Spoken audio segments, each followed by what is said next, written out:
Preface. The feeling of having no power over people and events is generally unbearable to us. When we feel helpless, we feel miserable. No one wants less power, everyone wants more. In the world today, however, it is dangerous to seem too power hungry, to be offered with your power moves. We have to seem fair and decent, so we need to be subtle, congenial, yet cunning, democratic, yet devious. This game of constant duplicity most resembles the power dynamic that existed in the scheming world of the old aristocratic court. Throughout history, a court has always formed itself around the person in power: king, queen, emperor, leader. The courtiers who filled this court were in especially delicate position.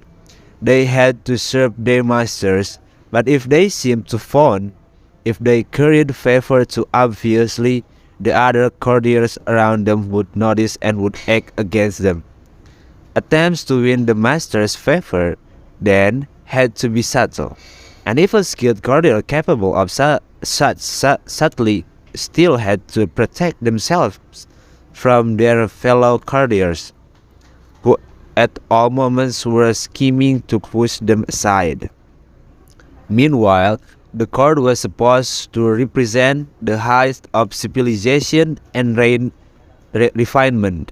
Violent or overt power moves were frowned upon.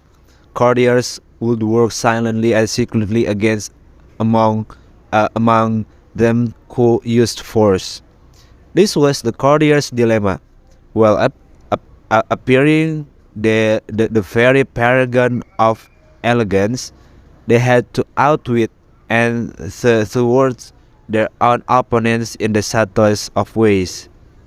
The sex, I think this must be stopped. No. Let's continue. The successful courtier learned over time to make all of his moves indirect. If he stabbed an opponent in the back, it was with a velvet glove on his hand and the sweetest of smiles on his face, instead of using coercion or outright treachery.